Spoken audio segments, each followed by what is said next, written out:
you was hitting some songs last time. I sing a song. I would notice that. I was like, I sing a song at the beginning of the show. I was like, I gotta keep that up. That's my shit. Oh, okay. That's my shit. I gotta sing. What song you getting into today? Is it gonna be this audience out here live like a motherfucker so we can go ahead and get them right? They souls right. We gotta get our souls right. Nah, it's too late to save our souls. I'm talking about this. Oh, there. I was gonna say my soul is. It's too late. They call me here real for a reason. It's never too late. It's never too late. Sometimes you gotta leave hell alone.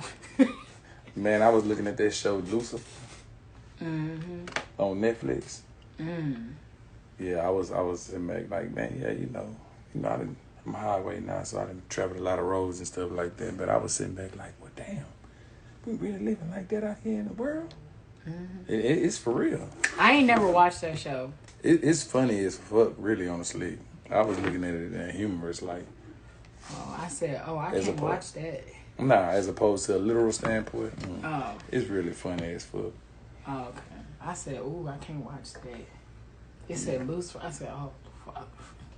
Yeah, I just randomly put, you know how they say, play something, and it landed on that. I say, man, this must be God telling me some bullshit right now. He trying to be funny. You know what I'm saying? And then, Lucifer. Yeah, it landed on that, and then I just said, man, I'm gonna go ahead. And since God was being funny, I looked at it from a funny point of view. No. That's good. Yeah. I saw that. I said, "Mom." Oh, no. Show my watch. Man. I said, I don't want no bad spirits in my room. No. Keep your sage counter burning while you're looking at it. Yeah, I had it. I was like, ooh. Every time it pop up on the thing, I'll be like, nah. That's what I'm saying. That God got a sense of humor, too. He do. Just think about all the funny shit that you be seeing what's happening, man. God be sitting back putting that out there to put a smile on your face sometimes. Yeah. You know what I'm saying? Or put some thoughts up in your head, making you think. He real funny because, like, you got to be very, I can't say this word right. So, is it specific? Specific? Yeah. Oh, wow. The specific word is specific. Yeah. So, yeah, you know, I grew up around country black people, so my whole life I thought it was Pacific. Pacific, yeah. Like the ocean. Don't get me wrong. I see a lot of stuff that throw people off. They got somebody who keep on calling my phone. Every time they call, they always say, hey, you got a whatchamacallit over there? Because they said I say whatchamacallit so much. They didn't learn what that word is. Yeah, I say whatchamacallit. But whatchamacallit is actually something to them. Oh. Now. It's not just the candy boy anymore. See, also, I didn't know until the other day it's lukewarm, like Luke. I thought lukewarm. Yeah. Yeah, I thought it was nukewarm. Nukewarm.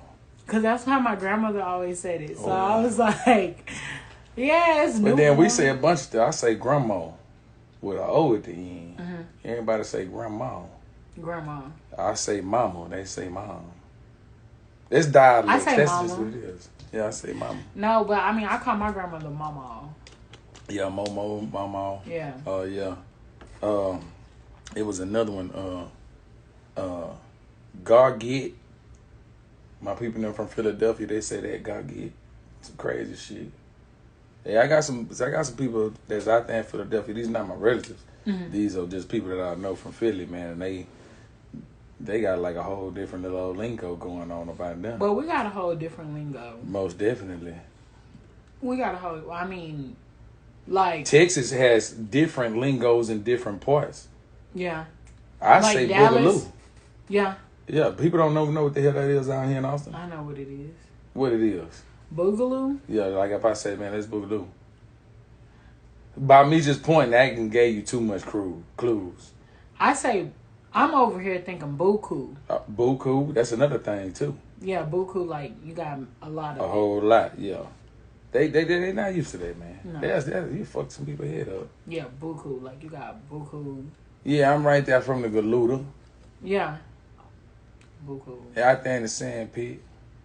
Or in New Orleans, they'd be like, over there in my yard instead of like I'm going to their yard instead of Oh, saying their somebody. yard. Yeah. And I used to say that because like a lot of my cousins are from there and stuff, and I'd be like, "Oh yeah, I'm going to their yard," and they'd be like, "Why are you going to their yard?" Just to the yard. No. You're staying outside the whole time. I'm so sorry. I'm going to their house. Yeah, they're right Going there. to their house. I'm so sorry. But you know, that's what they say in Jamaica, man. They yardies. Yeah. Yeah, that's like area. Yeah, like their yard. Yeah. They place. We done took the English language to something And messed it all up. different. Yeah, with different caliber these You know days. who's... Before we get on our topic, but you know who I like the most? Like a lot of people don't like. I really love Baltimore. Baltimore. When they be like, you. Oh, yeah, you. Yeah.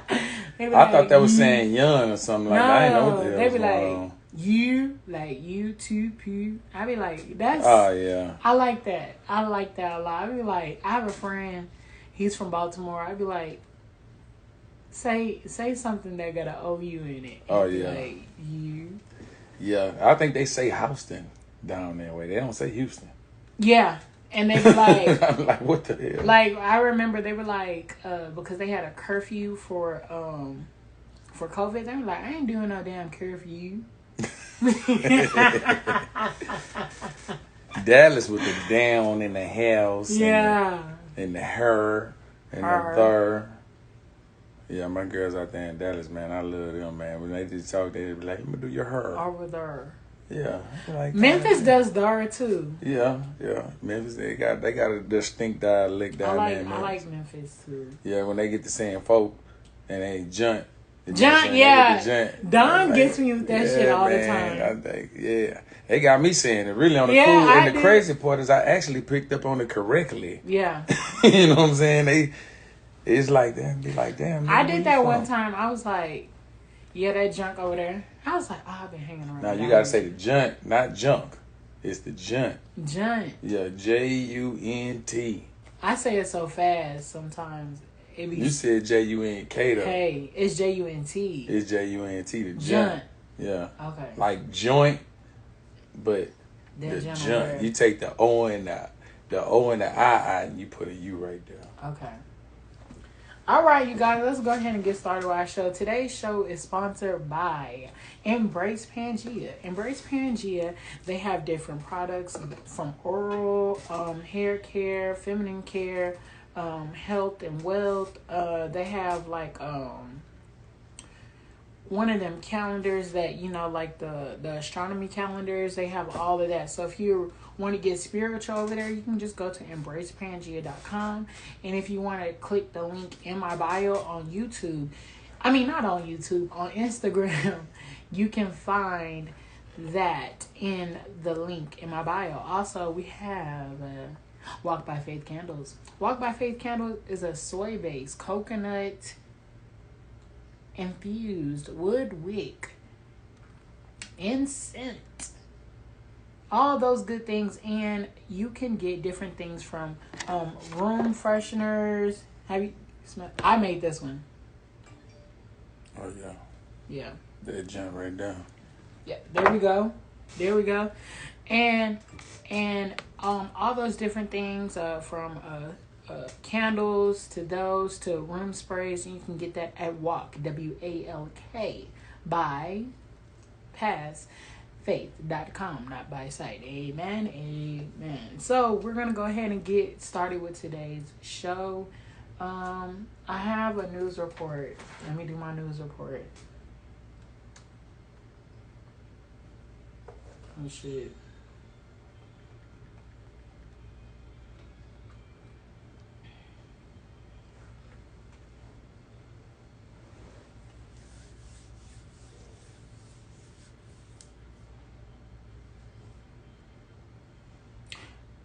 All right, I sent myself too many news reports. But today's news report is in Alabama. A woman is arrested for going on a school bus and beating up an 11-year-old kid for making fun of or bullying her child.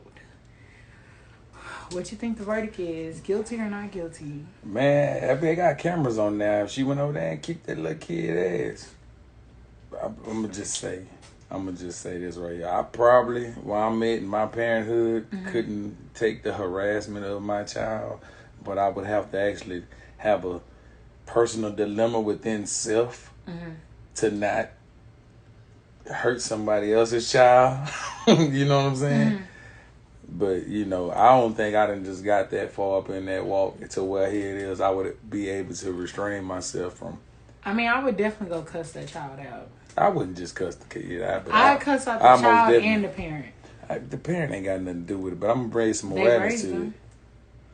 Oh, yeah, it depends on what kind of parent it is. Because you got the little sneaky kids who cut up behind their parents' back. And then you got the blatant disrespectful ones, the ones that you grab up in the headlock and you flex their little ass. And then you go over there and go beat their daddy up. Okay. I'm just saying, though. Oh, but I mean, like, if I'm thinking emotionally, like, right off the bat, I'm cussing the kid and the parent out. Yeah. They're both. No, but at the same time, you can't just do that. You got to sit back and actually stop and think. That's what the world needs to do right now. We need to all stop and think. We can't act on our emotions. Hell no. I'm doing way better at that of just taking my own personal emotions out of it.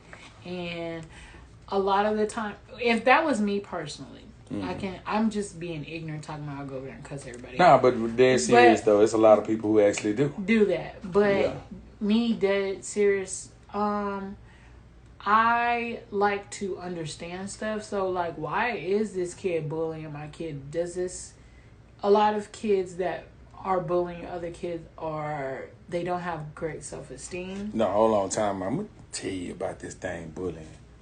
Now, was it a boy or was it a girl? It was a boy was bullying a girl. Okay, so yeah, he like her. I'm gonna just go on here and say it. But misinterpret bullying. No, he was beating her up. Oh, he beating her up. Now he deserved to get his ass kicked. Yeah. So he was beating up the little girl. Like, oh yeah, nah, we ain't finna do that.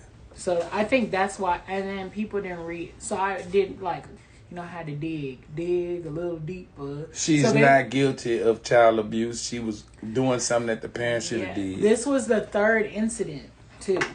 So it was. She reported through the principal, and then she was like, the principal's gonna have it, and then they had a little sit down with the parents, and then a third incident happened, and so she was like, okay. I think originally she tried to do it the right way, but then she was like, okay, y'all not gonna hinder it, I'm gonna whoop this boy's ass. So hold on, did you go up on there physically with your fist, or did you go up in there with that belt? No, she whooped his ass. Like, she whooped his ass. Oh yeah, well then she ain't did nothing wrong. You know how many times I got my ass whooped by people who went with my parents? And then whenever I got home, got whooped again. That was the worst. You know what I'm saying? Because you know you did something wrong. Right. So or else these people right here, there wasn't no child abuse back then. And there wasn't no such thing as people thinking to just dry abuse your child. Yeah. It was most definitely, I caught your child doing something that was so disrespectful that I felt like I had to whoop their ass instead of just bringing them home. So, if you got brung home, you had to look forward to ass whooping. If you got a whooping down the street, then you had to look forward to that ass whooping. Because they was going to call. Yeah. It was going to be a way for them to notify your parents. So, little PJ was out here. Name? I don't know. Oh, little PJ? Just get it. Little PJ sound like a... Little PJ and then was out there stealing from the damn corner store. Oh, yeah. Man. You was a little PJ still? I was a little PJ at one time. Matter of fact, I embarrassed my mama. I'm sorry to this day. But we talked about it not too long ago, man. I got caught stealing with her in the store. Something that she told me to go pay for. She was like, all right, you got your little money. You've been cutting the little grass and stuff like that. You might as well go ahead and buy these batteries for your sister. My sister did that one time, and she told, I don't think my mama know, but she told me, because I was in the store too, because, my mom caused a whole scene, no, my daughter wasn't still in there, Cause oh, yeah. My mama knew better because them people took us all. Matter of fact, Miss Beverly, who worked up in there, we know Miss Beverly. Mm-hmm. And she seen me and was trying to let me slide.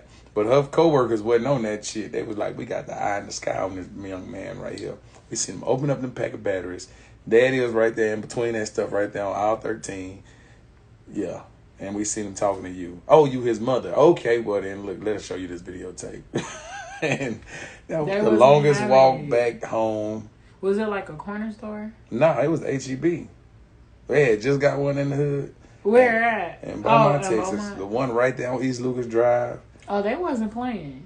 Oh, no, because it you know, that's predominant black area. So anything going up in that bitch is suspect. Yeah. You had white managers, black workers, black shoppers. That sounds like you know that HB off near Springdale? Yeah. That one. See, if you go right there right now, if you Google this place right now, it's all boarded up.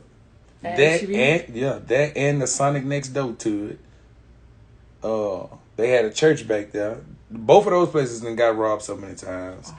The church actually had a murder in the parking lot, so they really don't have too much going on over there at that church. Not a murder at the church. Yeah, my homeboy Beefy. Yeah. At he got the church? killed right there. Yeah, 2017. Yeah. At the church. Mm-hmm. Right behind that Diamond. Well, it used to be Diamond Shamrock. Then they switched to Conoco. Now it's just a little cheap ass store. You go up in there. It damn near ain't got. They don't know about Diamond Shamrock. I'm trying to tell you. They don't know about that. They changed to Valero, but man, they done had so much shit right there on East Lucas. That in grand opening, grand closing. Not a grand opening. So, the place that you seek the Lord, he got called home in the same place. Yeah, wow. It was a retaliation of a gang murder at the church. That's what they called him, walking in. Basically, he wasn't just in the church, but he was like near it. Yeah, he was like walking down the street, and then some dudes pulled up on him. Basically, killed him right there in the church parking lot. He stayed alive long enough.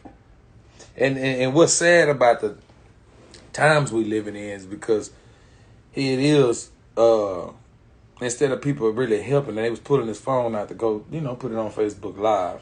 That's how I actually found out that Beefhead just got killed. His real name was Keith Pratt. So you can Google him and everything. That was the wrong way to find out that one of your close friends. You was on Facebook Live and people, instead of calling 911, everybody's recording. Nah, I just ended up getting on Facebook, just checking on the app or something like that, and they said such and such going live, and before you knew it, it's like 5 people going live from Beaumont, and I'm like, what the hell going back on?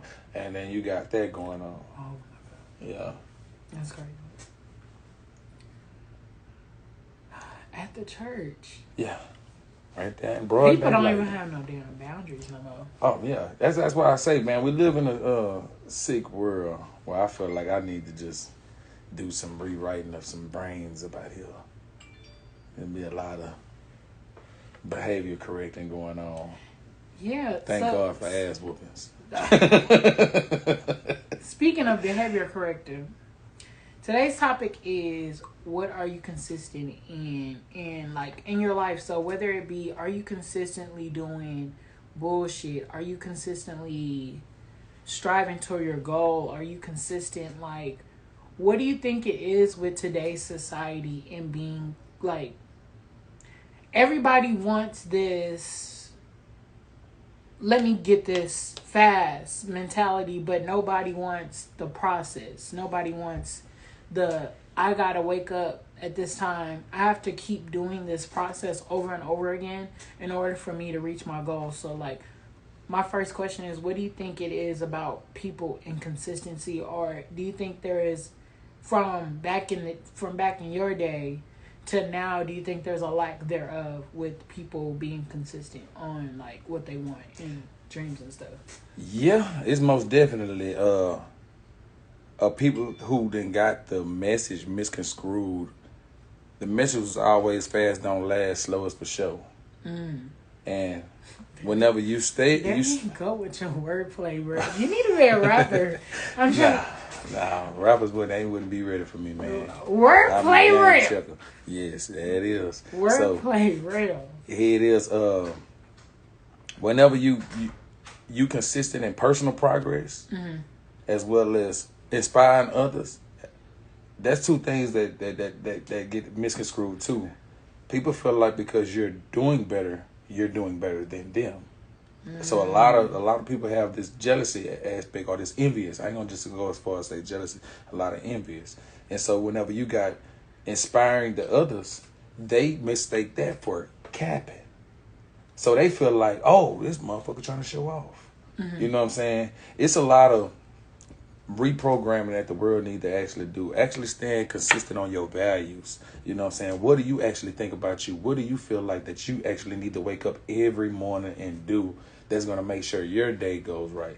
A lot of people don't actually think about that. They don't sit back and cherish too much. People cherish the bullshit, so they get bullshit results. And then they'll sit back and they'll look at you.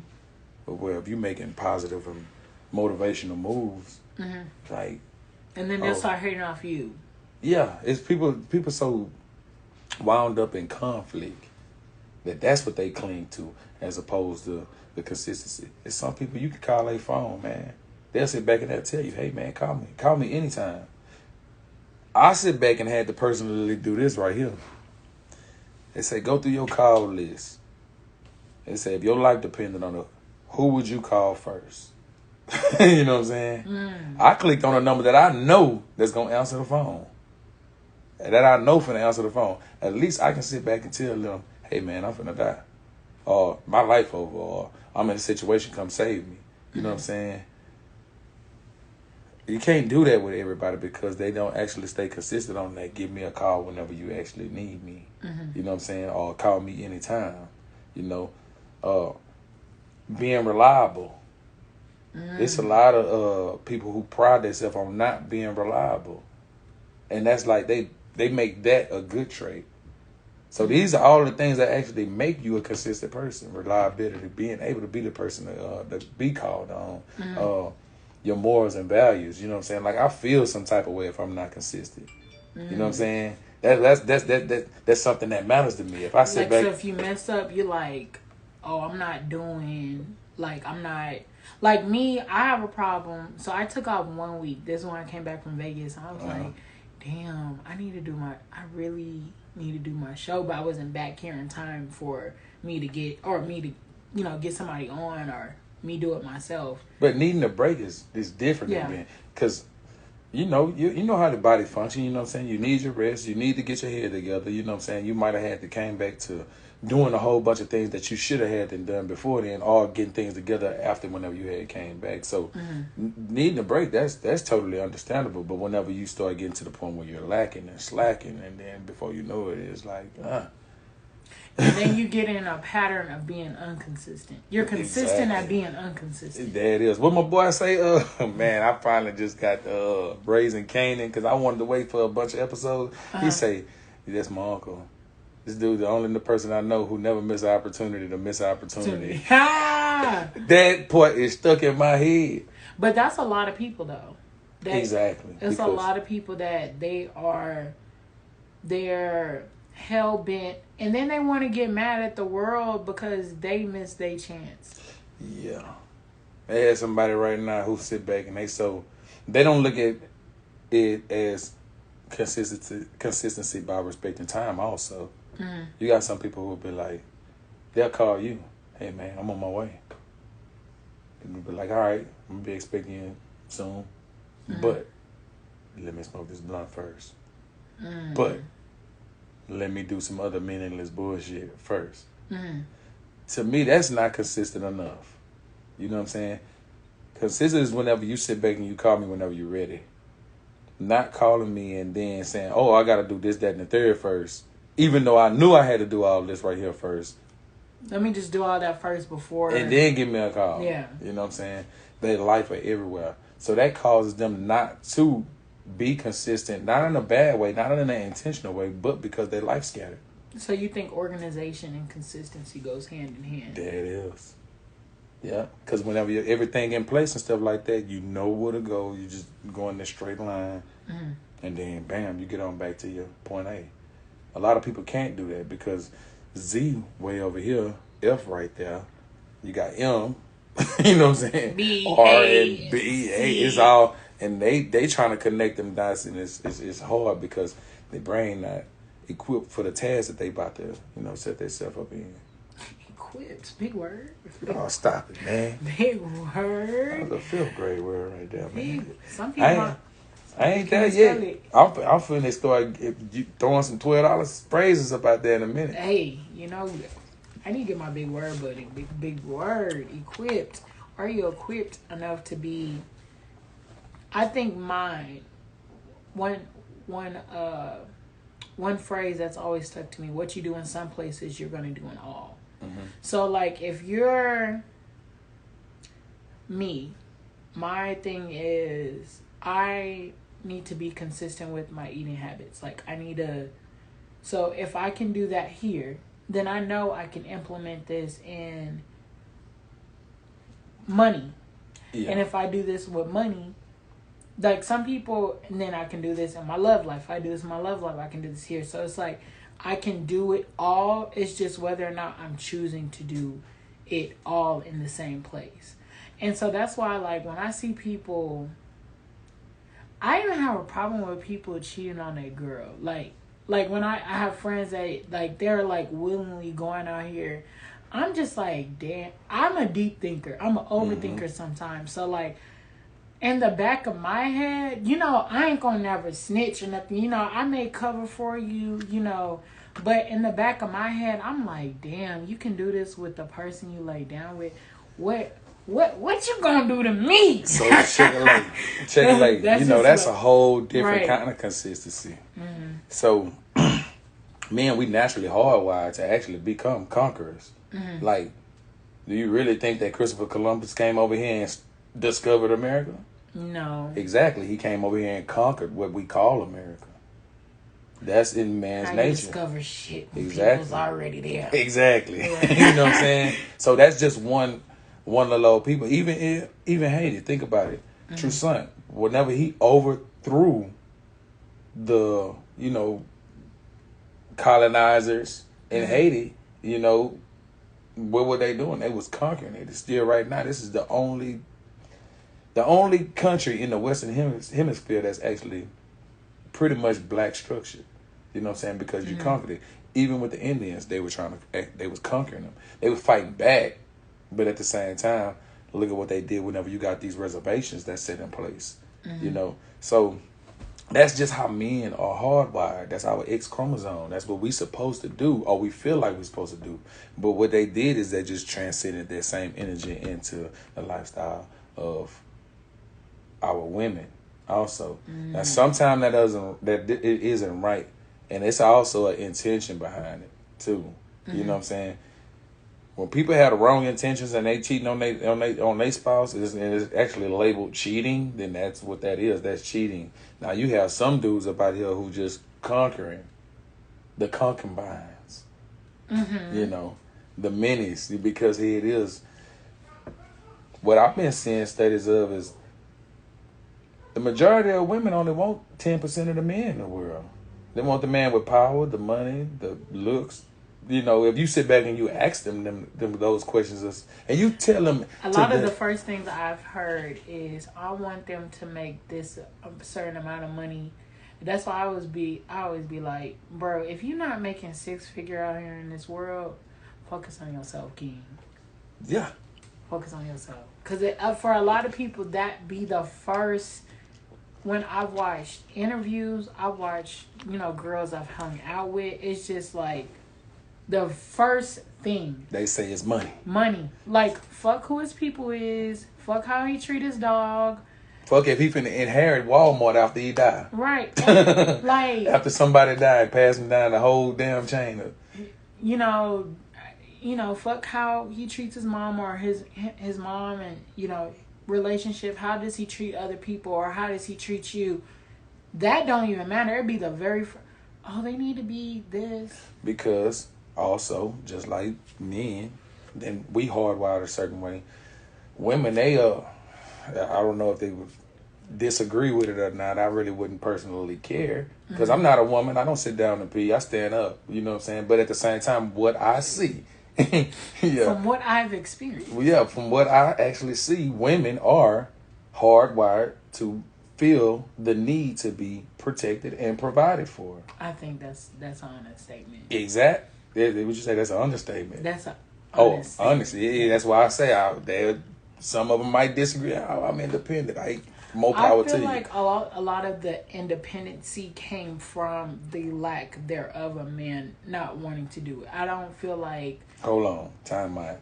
How old are you again? What year you was born? 98. Oh, okay. So you missed whenever they had women, independent children, WIC program, housing, which meant, if you are a certain family with a single mother, you qualify for Section 8. Basically. You know what I'm saying? All those programs been in place since the 50s, since before me and you were here. Mm-hmm. So it's not if a man wants to provide, it's already provided, but you can't have the man. So think about it. If you a married couple, they don't qualify for these programs. Why? Because it's a man involved. But the single parent, they qualify for all this. So is it they're taking the benefit and the message is getting misconstrued that? Because I seen it firsthand. Society has made it to where it is applicable. Yeah. See, I seen some situations firsthand that a lot of people will be like, well, you can't say that. And I'll be like, how in the hell you going to tell me I can't say my reality whenever I consistently see it on a day-to-day basis? It's like almost telling me, these parents not black. Well, what color are they? Whatever color that they want you to believe they are. So I actually seen a day-to-day situation whenever you see, and like I say, I'm not saying nothing bad about women that actually do that. But if, you got some men up out there who actually reaching for, and trying to take care of, I feel that should be, a number one priority in a child's life. They were right there. None of this right here can even be discussed because it won't be happening, But at the same time, they do have the need to be protected and provided, including the kids. So I feel like me and my friend were actually having this conversation. Okay. So basically, she was saying that she didn't want to be she doesn't want to be she didn't want to be the major breadwinner. You know what I'm saying? Like, she wanted the person that she was with to kind of take care of it. But when that didn't happen, she was like, well, shit, I gotta be this. Yeah, you gotta provide for yourself. So that's I one gotta, thing, yeah. And then now I got kids, so I have to be this person. I have to go hard. Consistently. So now that I have consistently been this person, and then I have adapted this lifestyle of being the independent person, or I'm that bitch, and I take care of everything. That's where a lot of people lose their minded. I feel like personally, it's all about the person that you actually choose to deal with. Did you really sit back and see if their mindsets and values correlate with yours, or did you just think that they look good? Because at one time, instead of the money, it was, oh, this motherfucker look good. Right. You know what I'm saying? I done been sitting back and told that a million times. Oh, me and you gonna make a pretty baby. You really think that I would actually mess with you like that? Like, we gonna do one thing and one thing only, and that's it. You know what I'm saying? We're not gonna even get to the second thing that we could have possibly been doing if you didn't say that, because it let me know what your mindset is. I do feel like 10, 15 years ago, it was how they looked, and then it became, now I feel like at first it's how they looked. And then now... Oh, you got some good hair. What the hell is good hair? I still don't understand. I don't know. Yeah. Yeah, for men, it was good. It was good hair. Like, you got good textured hair. Yeah, weird shit. Oh, you got some pretty eyes. Nigga, are you a beautician, my nigga? Like, yeah, you know what I'm saying? You plan on doing this hair? Yeah, you dig what I'm saying? Because I sure used to get some free braids back whenever I was younger. Now they try to make me pay. Not they try to make They try to make me pay now. They'll be like, I bet you can talk your way through it. Yeah, all the time. I am still that same guy. Hide your panties and hide your drawers, because Rail is coming to take it off.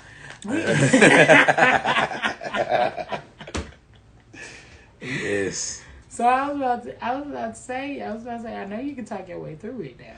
Yeah, I got blessed in a lot of situations, but I'm always looking for new people who. Wordplay crazy. Yeah, who. Wordplay is crazy. I only believe in getting better and bigger consistently. So, here it is. If you are bigger and better than what I am right now, I need you in my life. Always the best quote I ever heard. But it was about, if you're the smartest person in the room, you in the wrong room. Oh, yeah. So if you're the richest motherfucker. Yeah, I love being the brokest person up in the room. Hell yeah. I gotta learn from you. You goddamn skipping. I got. You can't do it with some people. You always gotta mix in with crowds. But also consistency could be a bad thing too. You can consistently. Cause at one time be inconsistent. Where you going? Consistency can be a bad thing because if you do the same thing all the time, then people know how to find you. Oh, if you're consistent in your patterns. Yeah. If you had a consistent pattern every time, if on Thursday you at this restaurant and on Friday you at this barbershop and at Saturday you on this car wash and matter of fact, let's go to Monday, you at this house. That can always, pattern watchers are out there and they waiting to critique your move. And sometimes whenever they critique your move, they talk to the wrong people. And man. Oh, he always here on Thursday. Yeah. And before you know it, you got people who calling you every Thursday. Hey, bro, come meet me. No. And you might just be liking sitting there quiet.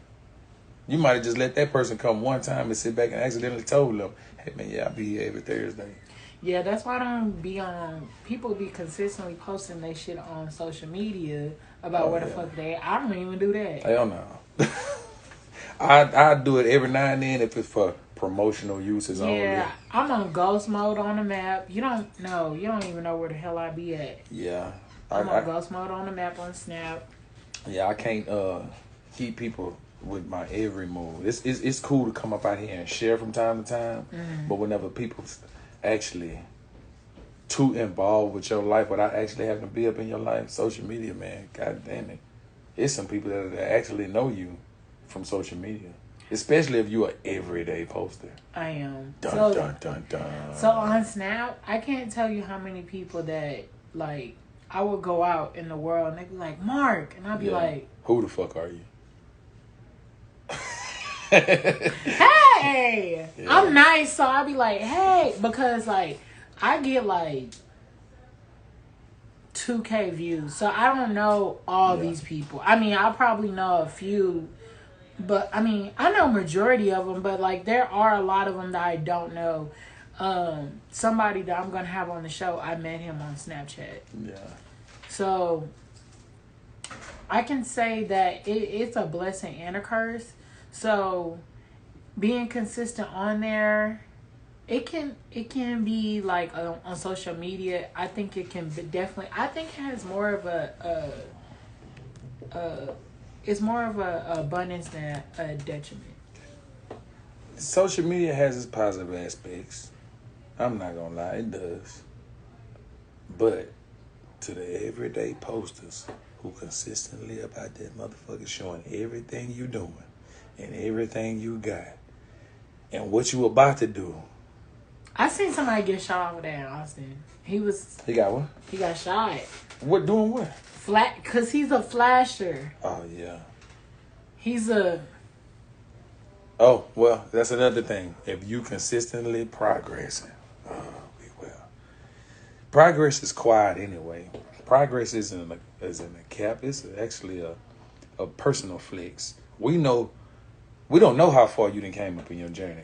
Mm-hmm. We don't know that. A lot of people don't care. You can tell them. They might seem enlightened, but they don't give a fuck. Mm-hmm. You know what I'm saying? Unless it's something personal to them. Your accomplishment, that's for you to know. So you can sit back and tell yourself all the time, hey, man, I came this far. Man, just last year I was just doing such and such, and now here it is. Always keep tabs on yourself. Mm-hmm. So, fuck all that, the way they try to program you to flex and keep mental note of who you are. You know what I'm saying? Mm-hmm. So you can never lose that person. Yeah, a lot of people get lost up in the sauce. When I see people flexing, for me, like, because when I was in When I was in Las Vegas, I met a dude who was a billionaire, right? Yeah. Billy. Billy. Not a mill. Billy. Multi Billy. multi-billionaire. Yo, you met Jeff Bezos? I wish. Oh, wow. Look how you said that shit. He makes his is worth $60 billion. I actually looked it up and I was like, bling, bling, bling, bling, bling, bling, bling, bling. Oh, wow. So one thing that I learned from him and all the rest of the wealthy people in the room was they weren't flashy. At all. They looked real like if he was in a crowd of people, you couldn't tell he was a fucking billionaire unless you know. Nah. He looked real regular. I said, and then I posted on Snapchat, I said, fuck the designer shit. I'm shopping at Goodwill because that's where all the wealthy people shop. I'm trying to tell you. So I was like... They actually own those Goodwills. They do. Yeah, they own them, and they sit back and they put them up out there, wealthy people, and they write it off on their taxes. Wealthy people shop real regular. Yeah. See, man, you know, when I was young, it was a lot of... the gangster movies was more so like the Italians. Mm-hmm. So you seen them, and they suits look... It didn't look expensive. It just looked clean. Mm-hmm. You know what I'm saying? Mm-hmm. And they rides, they just... new Cadillac Lincoln or something like that. But it wasn't pimped the fuck out. It was just nice. It was just nice. Yeah, and it was suitable for them. So whenever you start having a lot of other, money that's just being thrown around and stuff like that, I know some people who had some financial crisis going on up in their life, but on the outside, they didn't even look like that. At one time, I was going through a financial crisis. This back when I was younger and before I learned how to manage money, though. Mm-hmm. But I stayed down with what I was doing. I used to sit back and spend my last $1,500 going to the club. And how back then, it was $15 was like a lot of money. You can go buy a car for $15. $1,500. Yeah, you could. So here it is. Living below your means. Yeah. You were living way above. I was living way above them. Because I was still, staying in hotel rooms at that time. This is back when I was young. You know what I'm saying? I was 16 years old, $1,500. You thought you was a millionaire. I'm finna go blow this. $20 back in the day, like early 2000, that could get you a long way. Oh, yeah. $20 was full tank of gas. All you needed was like 3 people to kick in on some gas, man. We was riding around. $20 get you. $20 now? Smoking weed outside. Yeah, man. $20 now be one thing. You be gone. Oh, yeah, most definitely. $1,000 ain't, man. Hell no. $10,000, you be like... I just spent that times too. My daughter them some clothes for her birthday, and that wasn't even the presents. That was just for some clothes. You just boom, gone. Yeah, I was looking like, damn. Good thing I got good credit. Smile at the camera. I'm trying to tell you, good thing I got good credit because I sure swiped them cards. I was about to say, God, yeah, shit be too much. I be like, oh my God. So consistent in a lifestyle. Yeah, that's part of back to remaining who you are and not losing yourself and progressing on you. You know what I'm saying? That the world will eventually see that. But at the same time, you gotta remain that person. Oh, that's they gonna just sit back. Just think about it. Look at a lot of our celebrities right now, man, and they'll sit back and be like, oh man, such and such fake. Now they got money. Mm-hmm. You know what I'm saying?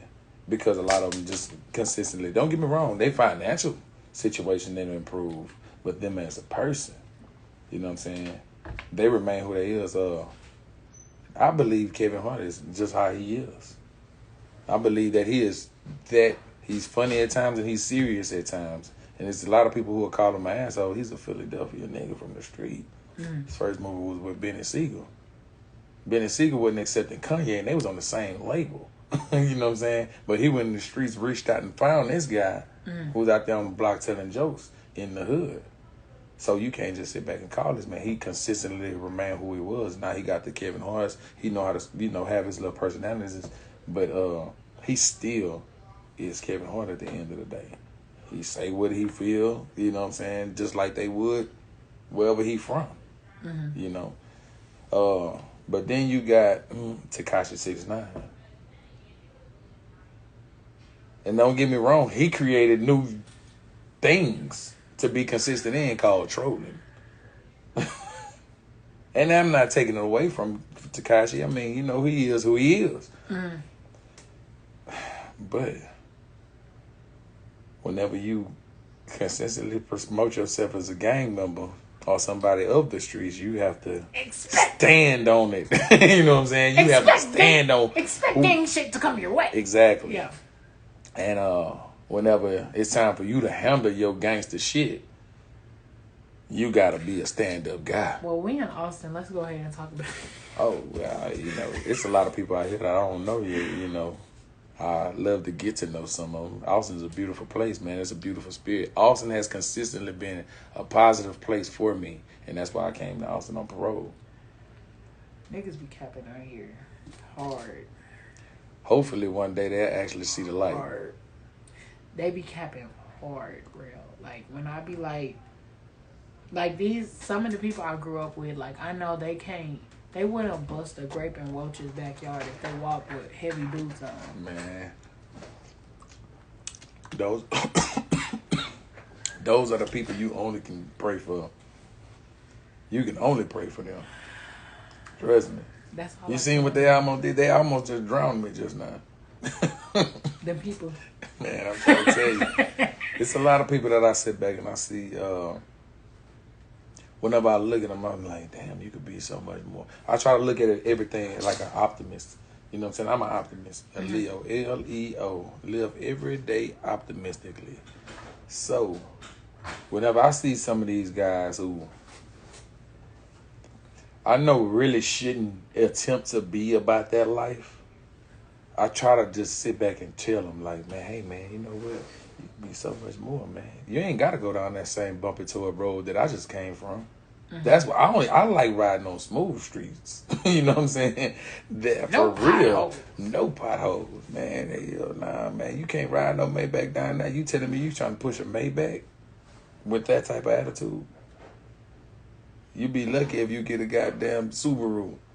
You know what I'm saying? Not a Subaru. Or a Datsun. The Datsun truck. You got a Datsun truck attitude, but you don't want. You don't actually not carrying yourself like it. And I'm not talking about in a real life aspect, because a lot of these dudes, they might have, you know, some of upper echelon material wise, but on the inside, you know what I'm saying, they could be so much more if somebody just reached out there and grabbed them and told them, hey man, look, that ain't the way. That ain't the way. You know what I'm saying? You got this inherited car and you think that it's time to go out there and go flaunt it. No. I know somebody like that right now, man. Nigga funny as hell. He got an inherited car, man. An inherited car? Inherited, man. Somebody had to die and give him that goddamn load. And he feel like that's an accomplishment for him. Man, that car be parked. That car is stay parked, man. Wouldn't nobody be able to breathe on that car, goddamn it, without me going crazy. Because at the end of the day, you built a certain way for certain situations. That's what the time has taught me. A lot of people not built like that. And you have a lot of people who ride waves. So like I say, consistently. So I would have that car parked and wouldn't nobody be able to breathe on there unless they meant that car some kind of good. This dude right here, he holding it out.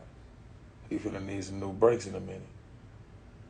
He picking up girls in there. He trying to show it off. Now one of them gonna put no gas in there, let alone buying some new brakes. 3 months down the road, he gonna be looking at me for a ride, and I'm gonna be looking at him like, I ain't even going that way, cause you don't carry yourself right. I don't even need your energy up in neither one of my vehicles.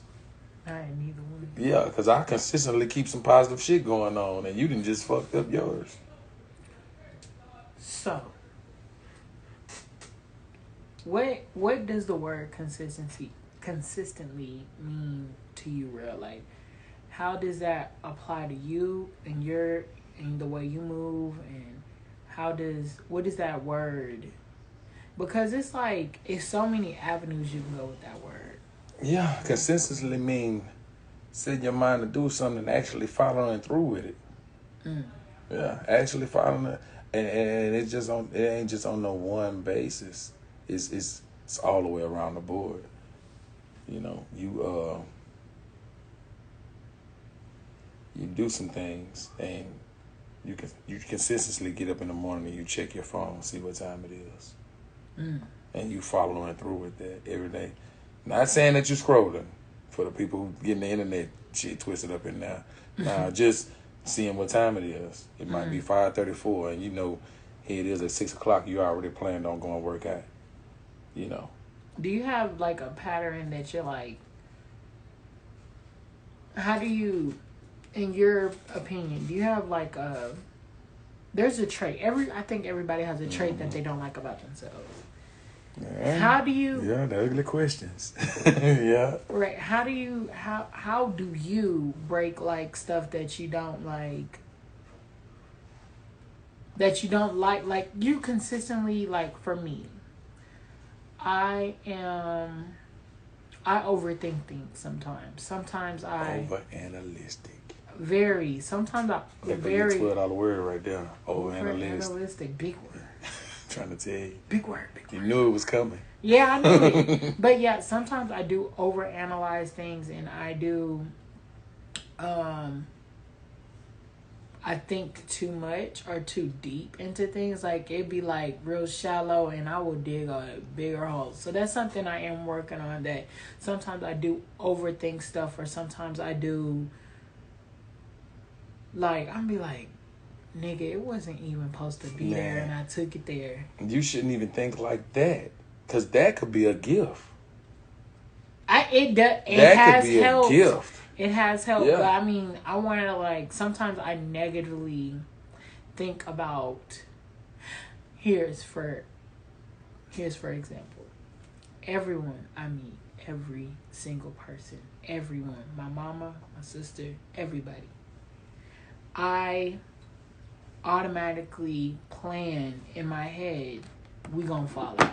Oh, wow.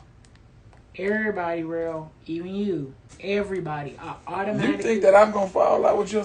You know that, man. I just be doing the jokes. No, that's I don't know why I do that, but it's just everybody. I automatically plan we gonna fall out and I'm gonna be good. Oh yeah, no man, don't do that. I consistently do that with everyone. Nah. Everyone, I automatically think I expect the worst out of people. Off real. Like when I meet you, so in other words, you have a pessimist mind frame. Yes. So you think the negative. What about actually just sitting back thinking about, not really just on the positive side, but think about the many outcomes. I do. I break down all of the break down all the possible outcomes. Because I can tell you one of the people who walk up in the room, I should hit this motherfucker in the face. I will be prepared to. Like here it is. If that motherfucker move one more time, I'm gonna hit their ass. Don't think like that. I do. Like when I walk in, like if I'm going out, so no, I'm hold on. Automatically in the back of my mind, I'm like, if anybody tries me tonight, that's the wrong mind frame. That's why the world's so goddamn scary right now. Because they got people who think in their head that other people thinking like this right now, and you are actually one of those people who thinking like that. They got these motherfuckers feeling like they need to walk around with guns. I, on the other hand, think maybe I shouldn't microwave this food. Maybe I should cook it on the stove. Maybe that'll help me. The many outcomes. That's my overanalysis state. Okay. But maybe you need to master yours a little bit tougher because, trust me, that could be a gift. That could be something that you actually could use to your advantage whenever you're dealing with certain situations. It does work with some things because I do analyze stuff. So yeah. I sometimes it is an over analyzation, but for the most part it does. I can say it does work in my benefit because I'd be like, oh, this can happen if I do this. So if I make this move, I know that this can happen. So like if I invest in this, bam, That is. If I buy this is an investment. So now you got to program yourself to actually think like that on a consistent basis. As opposed to whenever you walk up in a room, here it is, your fist automatically start clenching. I'm not clenched, but I'm like, I'm side-eyeing every Like, think about it. You the bouncer, basically, at the club. Basically. I'm not. Yeah, that's what I'm saying. You already have it on your mind. If this motherfucker right here don't get these $5, good thing you know I just be cracking jokes. Because if you hit me, I'm gonna take off running and call the police on you. I'm on parole, right? Oh. I can't be out here fighting with you, Mark. I'm calling the police. I'm gonna call them on you. Hey man, yeah, he just hit me. Yeah, the dude sitting right there at the front door. He's sitting right there still. It was me. $5, but it was me. He was not trying to come up off of it. Man, but now here it is. But with other people who not as impressionable as I am, they probably come up in that motherfucker right there and just be really low key digging in their pocket, and you thinking they broke. Like, this motherfucker, no, he ain't got them $5 in his pocket, but he steady digging. He tell you he gonna pay for everybody, and they done passed up, and he just sitting right here fumbling. And now you got your fist balled up. And so whenever he say, hold on real quick, I'm finna go to the car. Now you be like, now. You done automatically threw yourself into a negative situation. I'm trying to tell you, I done been in it plenty of times. There's somebody who done sit back and say, oh man, I ain't got the money on my card. I thought I had it on my card, but you got my shit. So now I'm mad. You know why I'm mad? Because I done wired myself up overthinking the situation. Instead of just relaxing. Because it just so happened they brought out the wrong card. They had to call and cancel one card because they hadn't lost it. And they got a new card that was just so happened to be sitting in their mailbox. And whenever they sent me that money, I lost a good person. Oh. Yeah. Did you call them? Nah, I kicked their ass. See, me, I visualize myself doing it, but this was pre-parole. Oh. Yeah. See, I visualize myself doing these things, but do I have my emotions in check that I don't act on them? Yes. Yeah. So in my head, I'm like, I'm gonna fuck them up. But in my, like, do I act on it? Not all the time. Only if you come with the rah-rah shit. But I was already ready for it. Mm-hmm. So I think it is, I'm an over-preparer. That is. So if I like, when I hate being like this. But since Austin has a history, if I go to 6th Street right now, I'm already preparing myself for this shit to get shot up. Just why? They only had like one shooting on. Man, nigga, hell no, they be having a lot of shootings down there. Yeah, as of recently, because you got scary motherfuckers down there now. Yeah, I mean, before all this, I would say before 2017. Mm-hmm. No, before 2019, when I used to go down there consistently, I didn't have these preconceived notions. Big word.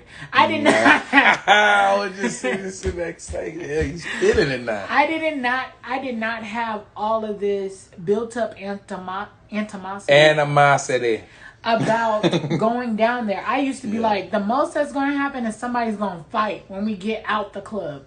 That's it. But now, it seemed like it'd be young ass niggas out there. It'd be these 15, 16, 17-year-olds down there that just be walking the street, or nobody fights anymore. See, check it late. That's what I was just finna sit back and say. See, if you do a little history check, it's a club called The Sig in Beaumont, Texas, that prepared me for any situation whenever it came down to the club. So just know, if you ever try me in the club, your ass is going to get treated like we was in the Sig.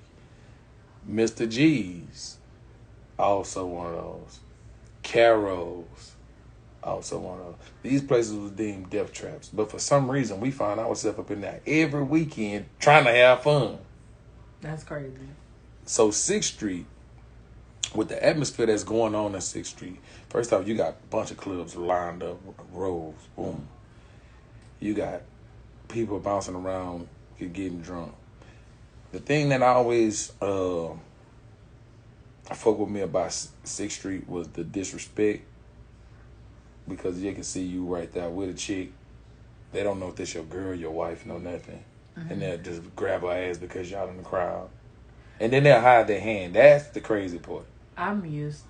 They will do shit like that in fucking New Orleans. They would do some shit like Okay, that. yeah. On Bourbon, that yeah, they'll do some shit like that. But at least on Bourbon, they actually stand there and be like, "What's out?"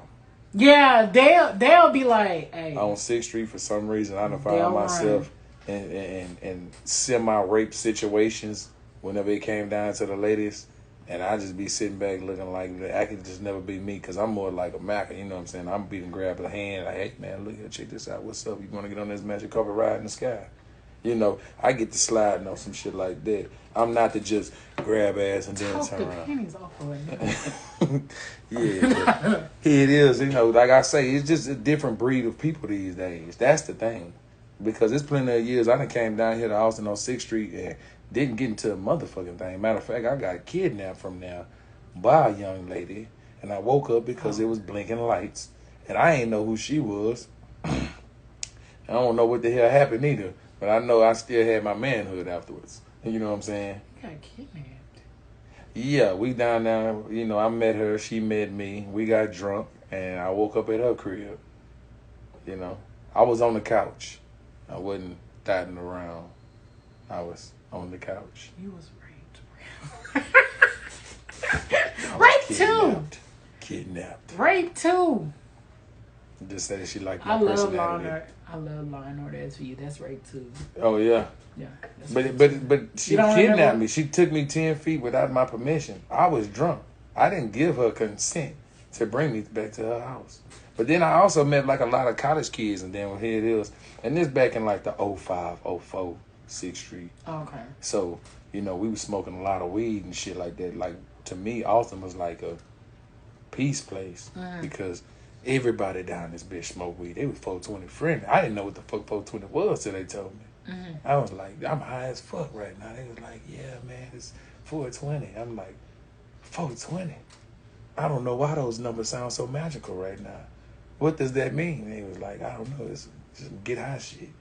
Okay. Is Snoop Dogg gonna come out the closet next? You know what I'm saying? Right. Because Willie Nelson was down here and Snoop Dogg, and they had the girls going wild. Like, you got to think about it. It's a party city with a party atmosphere. The only thing that I can actually see somebody getting shot for down here is hate and rape. Those two things. It's not geared like other places I done been. It's not no gangster shit. Like, it's not like... But my thing is this. I don't have a problem going to the real hood places where you know some shit may pop off. Yeah, like Sweeney Circle. Yeah. Shout out to Sweeney Circle. I seen some shit back there. But the thing is, it's like, I think you go into those places knowing. You know, like, you go... Shout out Diamondback over there with my Vatos in the barrio. Yeah. The difference between that, I'm going into this place knowing, and how 6th Street is, I'm not going to 6th Street expecting any of this to happen. Yeah.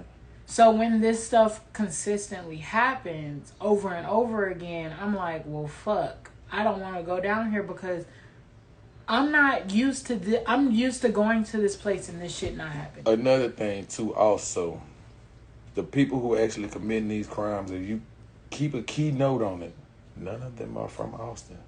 They not.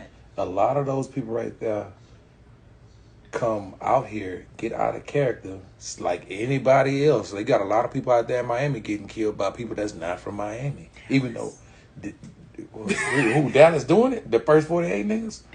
They the ones who coming down here smoking niggas. Yeah. So, shit. Them and Colleen. Well, yeah. Maybe shit, the last person who did it, wasn't he from Chicago? Mm-hmm. The stuff that happened over there at Terminal 6, you had when it was behind it. One time the dude for the hurricane back, that dude was from Beaumont, little young ass nigga. Yeah. And he's from back home, tripping. Came down there and caught a fresh murder case. He's a dumbass. He shot at a homeless lady, man. What the fuck is this problem? He shot at a homeless lady. I don't know. I think he was probably trying to shoot somebody else and hit the homeless lady, killed her.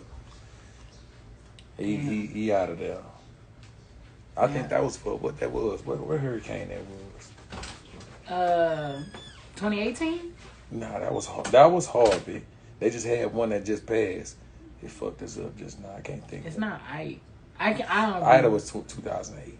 Oh. I'm gonna think of the name Laura. Laura. Yeah, was that the name of her? I think. Laura? I don't be knowing. I just be like, damn, that's a big ass hurricane. Man, that water be fucking up. Goddamn turf. Yeah. Why so whenever people leave from their original environment Uh-huh. and they go places and you see this big ass crowd of all kind of mixed up I shit. would think you would act differently. Like me, when I go out of town, I'm like, hey, I don't really know nobody out here. I mean, I may know a few people, but I'm gonna keep it a buck. You know, I don't know. You know, Yeah. I don't like whenever I go to Miami or Atlanta. I know Atlanta be popping off. So Atlanta will get your ass yanked out the car at the gas station. So I know Atlanta be popping off. So I know Yeah. definitely when I go to Atlanta, I act a certain way or I act accordingly because I know niggas down here not playing. Oh, in Atlanta? Hell yeah. That's because you got, that's another gumbo pot of everybody from everywhere. Yeah. My whole little crew that I used to hang with from the A, you know what I'm saying? Out there in Zone 6, man, you know what I'm saying? Shout out to Redan Raiders. Shout out to Glen Haven Bulldogs. Shout out to Lithonia Bulldogs. You know, Midway Wildcats. You know what I'm saying? We was all up in there. Mm-hmm. But out of probably the 10 people that I was hung with, one of them was from Georgia. And that was Mark. He was from Macon. Okay. Yeah, he was the only. He was the only one who was from Georgia. Lamont was from Lamont and Brandon. They was from South Carolina. Rasheem, he was from Crown Heights, New York. It goes down in South Carolina. Yes, it does. Yeah, it's really. They were from Columbia, but they used to tell me about Charleston all the time. Chucktown. Mm-hmm. Yeah, it was. It's they had some gullah shit going really on. Really grimy there. Yeah, them niggas don't even speak English. They speak Geechee. Yeah, really grimy. And Birmingham fucked up too. Alabama? Yes. You know what I'm saying? Now, them people, they be from Birmingham and doing some grimy shit. Hell yeah. You know what I'm saying? But Atlanta, it's so much of a tourist attraction and what everybody moving. They might be somebody who from Austin that's down now who plugged in and then a lot of people getting robbed in Atlanta. Yeah. Queen Latifah got robbed. Hell, they'd be shooting in the mall. You gotta think about it. We in the days of the clout.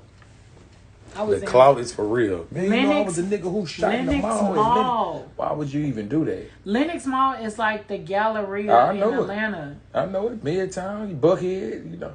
Why wouldn't you do that at South DeKalb or the West End or even Greenbrier parking lot?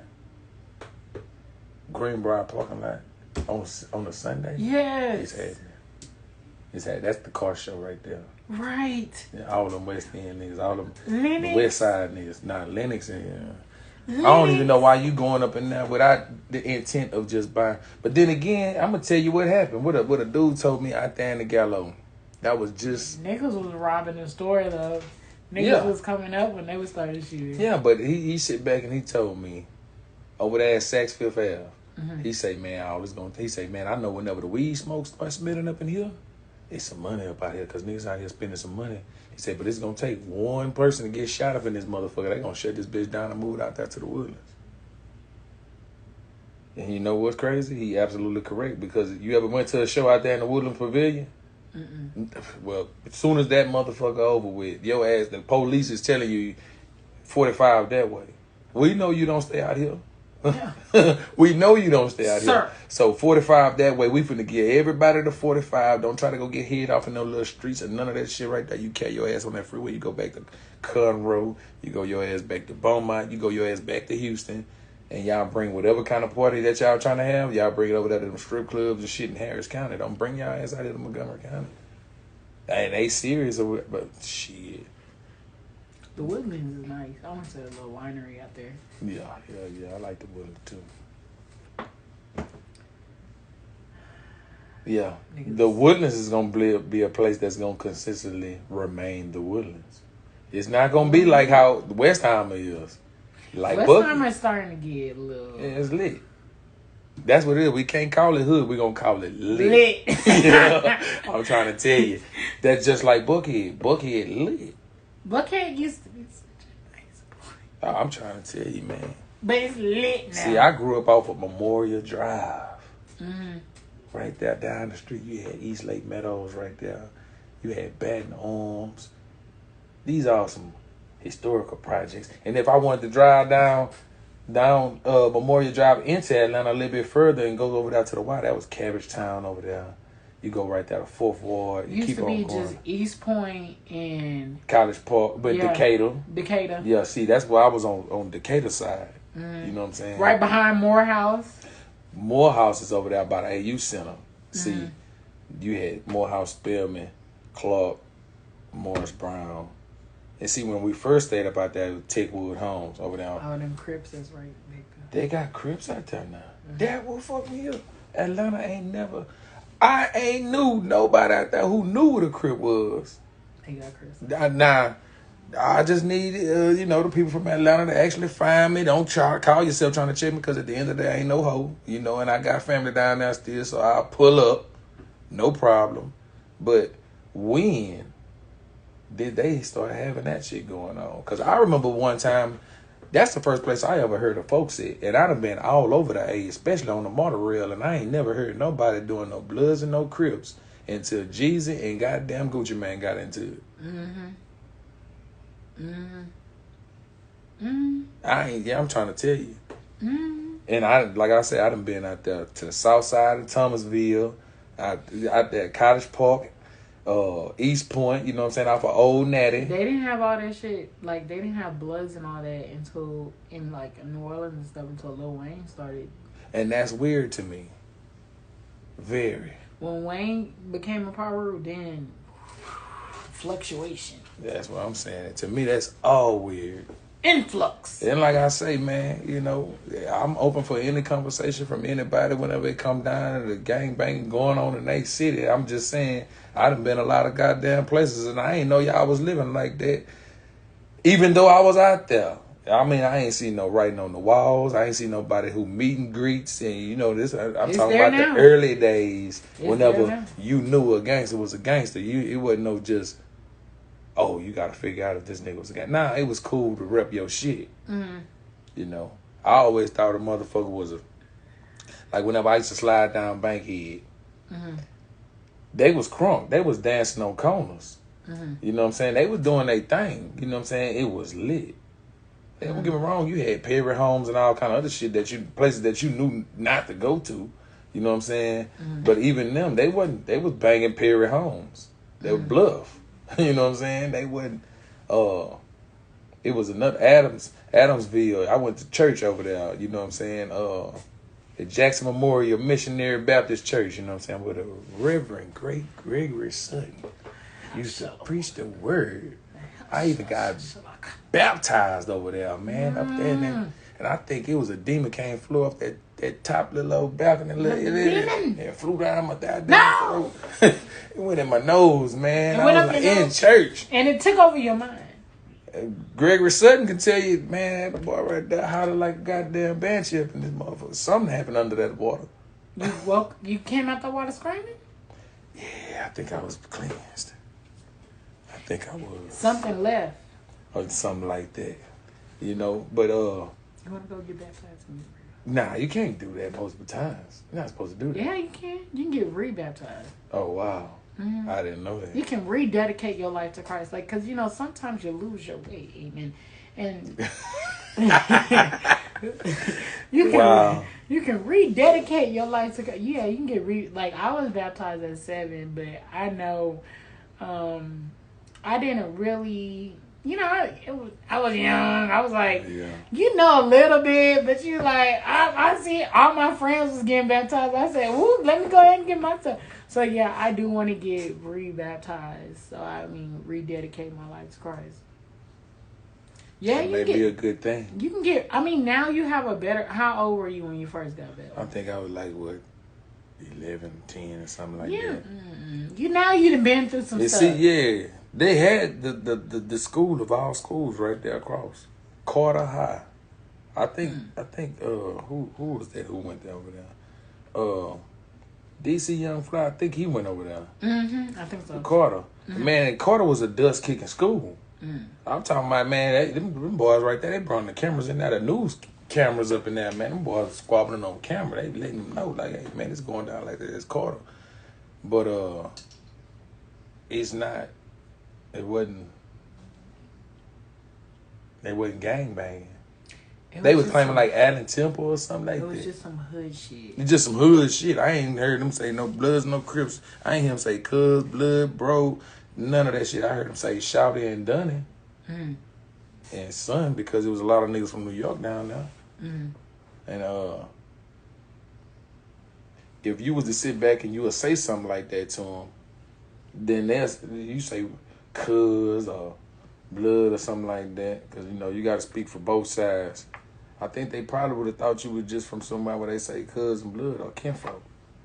You know what I'm saying? Like you, they family member.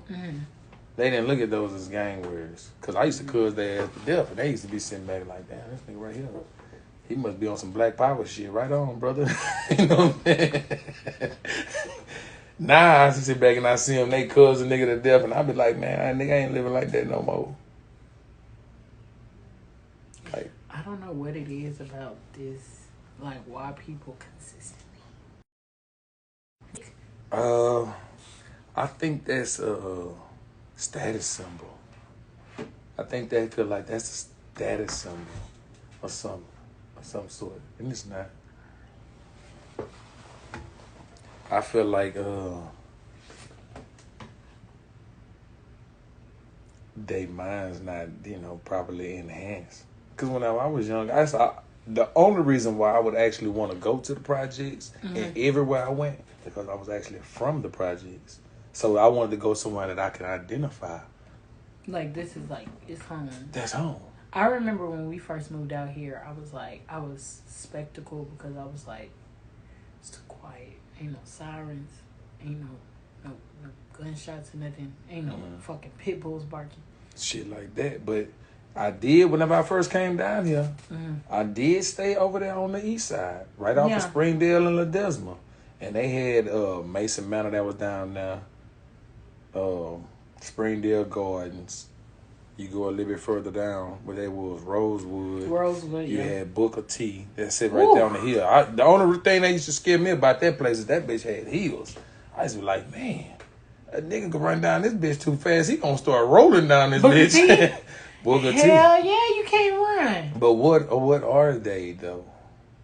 Booker T is a project. No, I'm saying like what they was, Bloods and Crips. Over there? Yeah. Rosewood.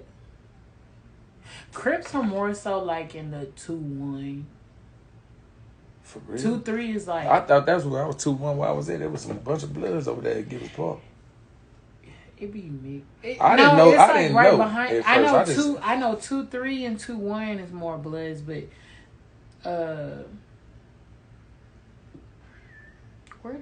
there used to be.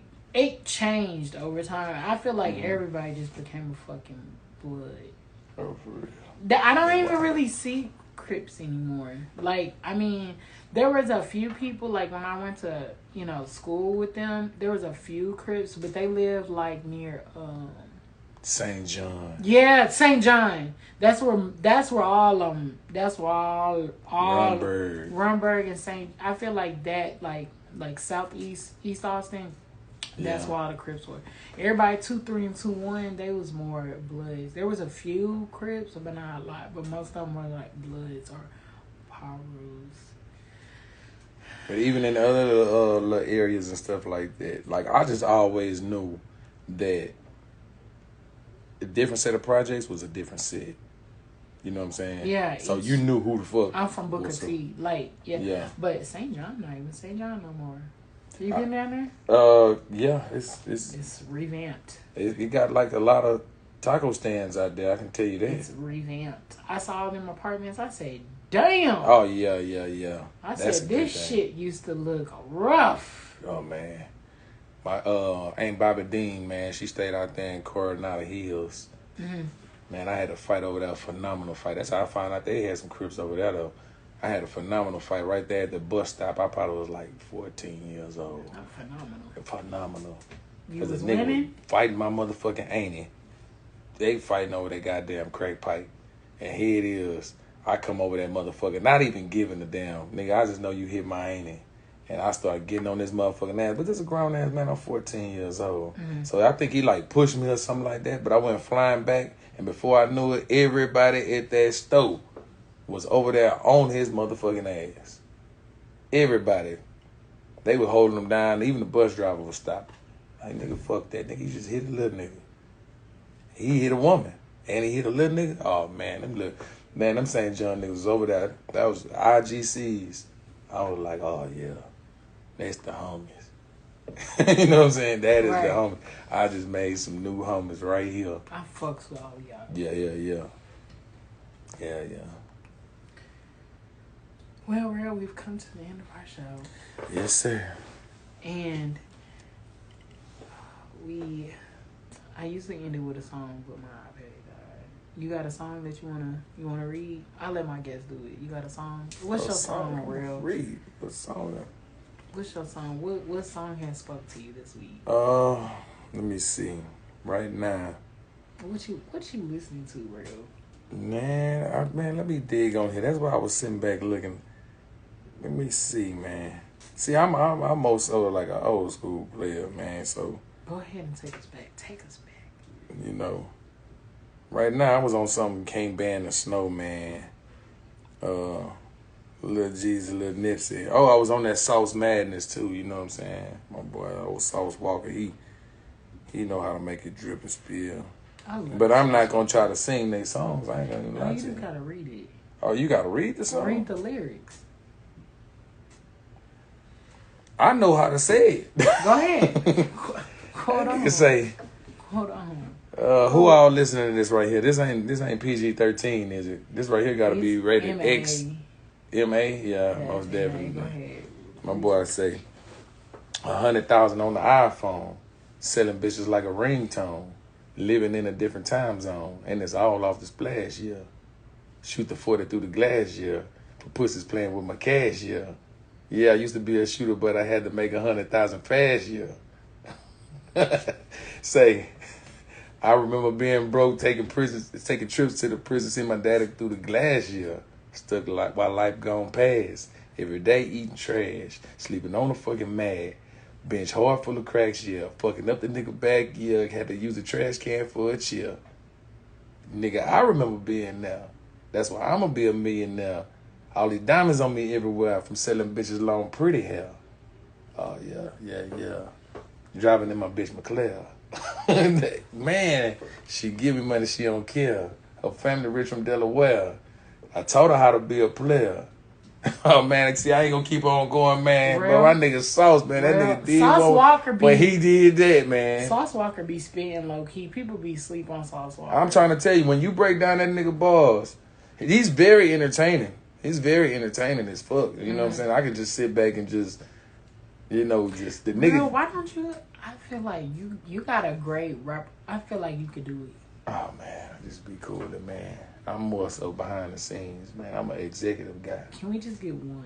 We just gotta get one little song. I did my song one time on Instagram, man. I just sit in the booth with my partner Money, and he had me wide up to where here it is. I jumped on the goddamn mic, man, and just. Wait, it's on Instagram? It's on Instagram. I had it on my story. I'm just saying. So you don't got the video? Nah. You didn't save it? Nah, I mean, I don't never save nothing. Okay. I just drop it, boom. There it is. And they just gotta enjoy it while it's there. There it is. Why didn't you post it? I did post it. No, yeah. So we can we can't relive it. You know. You want to go 15 next year? Okay. It's gonna pop up on the memories, and then I'm gonna post it again. I gotta get it then. Well, there it is. You gotta let me know. I'm trying to tell you. I wanna see that. I feel like you had some bars. Oh yeah. I'm about to walk up in the studio one of these good old days. You gonna have to, man. I'm trying to tell you, man, because that's basically it's documenting life. You know, that's documenting life. That's what music's supposed to be. Yeah. Yeah. I think that's why I got this little podcast, my document. There it is. But yeah, I'm gonna jump me out because I heard some whack ass shit on fucking Instagram the other day. I was like, for all of this, Mark can Oh man. This is your boy Yo Gotti. That's all you need is an ad lib in a fresh ass 808 right now. Hell yeah. And that's it. You And can your say shit 2 can words. be trash. You can do the Percocet. I woke Molly up. Percocet rap. I woke up, go to bed. Then I got some head. Then I went back to bed. Then I. Oh yeah, that shit. That shit. But Rocco the Don too, man. That's who I've been fucking with too. Tough. Rocco the Don, but it's old shit, self-made. Yeah, I like Yeah. that one. That shit right there, man. Mm-hmm. That's why I'm at with it. See, I listen to music, the shit right before I got locked up. I don't know if that's a bad thing or a good thing, but I guess it keep me grounded. But they have some powerful messages up in there. Okay. He got a song called Karma.